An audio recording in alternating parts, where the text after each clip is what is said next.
Let's analyze HACCP of vacuum-packed cold smoked salmon. This product is cold smoked salmon, which is a ready-to-eat seafood product stored under chill condition and vacuum package. Because it is ready to eat, there is no broiler cookies to eliminate pathogens. Additionally, cold smoking does not fully eliminate microorganisms, and the vacuum environment combined with refrigeration can support the growth of Listeria monocytogenes. Therefore, this product is considered high risk and highest strict hazard control. This slide shows the product description for vacuum-packed cold smoked salmon. The product contains salmon, salt, and smoke flavor compounds. It must be stored below 4 degrees Celsius under chilled conditions to maintain safety and quality. Vacuum packaging is used to reduce oxygen exposure and help extend shelf life. However, proper refrigeration and cold chain maintenance are very important because longer storage may increase microbial risk. This product is intended for general consumers, but pregnant women are considered a higher risk group due to possible foodborne pathogens. This slide explains the raw material characteristic and food safety concerns of cold smoked salmon. Salmon is a high moisture and high protein food, making it easily spoiled. Vacuum packaging creates a low oxygen environment that helps extend shelf life, but it may also support anaerobic pathogens such as Clostridium botulinum. Chilled storage is necessary to control microbial growth, especially psychotrophic pathogens that can grow at low temperatures. Salt is added to reduce water activity, but there is still a risk of pathogens like Listeria monocytogenes if temperature control is not properly maintained. Hello and a very good day. Now I'll be continuing our presentation on the process flow of vacuum-packed cold smoked salmon. It starts with the receiving of raw salmon, then trimming, brining, pellicle formation, cold smoking, rapid cooling, slicing, vacuum packaging, metal detection, and finally chill storage. Next, hazard can enter from raw materials receiving, spread through workers and equipment, surviving cold smoking, and increase if temperature control fails. This flowchart helps us see where controls are needed to keep the product safe. Next, I will explain the biological hazard associated with vacuum-packed cold smoked salmon. Especially, the first biological hazard is a pathogenic bacteria, especially like Listeria monocytogenes. These bacteria may come from contaminated raw fish and also processing environment or equipment. It can enter the product through cross-contamination during filleting, braining, or slicing processes. And it can be significant of this hazard is the microorganism can survive in cold smoking under refrigeration temperature, and it can give the high risk for ready-to-eat products. The second biological hazard is a parasite such as anisakis species. This parasite are naturally present in raw fish and may remain if the fish is not properly frozen before processing. And then it also said if a human consume, they can cause illness in humans. And freezing control is an important preventive step before processing. The third biological hazard is spoilage microorganism, which is if we not do the proper handling in the vacuum packed smoked salmon, it can give bad to the product. Now I will continue with the chemical hazard that found in vacuum packed cold smoked salmon. The first chemical hazard is cleaning chemical residue.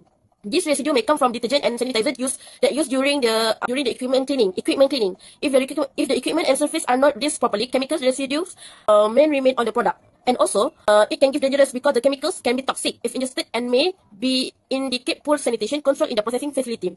The second hazard is the histamine formation. Histamine develop when fish spoil due to poor temperature control during the storage handling. This usually occurs before processing and when the raw materials are not kept at the correct chill temperature. High level of histamine can cause food poisoning symptom, also known as scombroid poisoning, including headache, nausea, and skin flushing. The third chemical hazard is smoke contaminant, especially polycyclic aromatic hydrocarbon or PAHs. These compounds are produced during incomplete combustion in the smoking processes. PAHs can deposit into the fish surface during the smoking and are considered potentially carcinogenic compounds. Therefore, controlling the smoking temperature the process condition is very important. Lastly, I will explain the physical hazard associated with the vacuum packed cold smoked salmon. Actually, the first physical hazard is a metal fragment. This fragment may come from processing equipment due to wear and tear. They can enter the product during slicing or packaging process. Metal fragments are dangerous because they may injure consumer if swallowed. Therefore, metal detection systems are important in food processing plants. The second hazard is bone fragment. Bone fragment may remain due to incomplete deboning during fish preparation. They can enter the product during the filleting stage. This hazard may cause choking or discomfort to consumer and can reduce product acceptability and quality. The third physical hazard is plastic contamination. This contamination may come from damaged packaging materials or broken equipment parts. It can occur during vacuum packaging. Plastic fragment may cause physical injury and lead to consumer complaints and loss of consumer trust.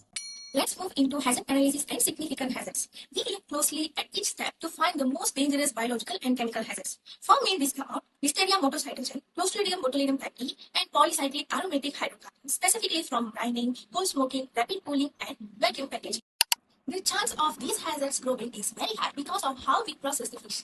This is cold smoked and ready to eat product. There is no final cooking process to kill the bacteria before people consume it. Normal refrigeration actually allows psychotropic Listeria to grow. Vacuum packaging removes the oxygen. This creates perfect oxygen-free space for botulinum to thrive if the temperature gets too warm. Since cold smoking stays below 30 degrees Celsius, it does not kill these bacteria. This is why these steps are CCPs. So we can use multiple safety steps together. Looking at severity, the effects are serious. Listeria can cause blood poisoning, brain infections, and miscarriages. Clostridium botulinum makes deadly nerve toxin that can cause breathing failure. Also, polycyclic aromatic hydrocarbons carry long-term cancer risk. These threats are highly dangerous for high-risk group. These include pregnant women, the elderly, and people with weak immune system. Why other hazards labeled as non-significant? The reason is our basic safety program easily minimize them. For example, risks from raw fish are handled by our approved supplier program. Contamination during the filleting is stopped by daily cleaning and GMP. Rinsing uses clean and safe water. And any physical features like fish hook are caught at the end by metal detection. Since these basic steps give us solid control, we do not need extra CCP monitoring here. This let us focus our energy on the highest risk steps. Now let's look into the identified 4 critical control points from the processes.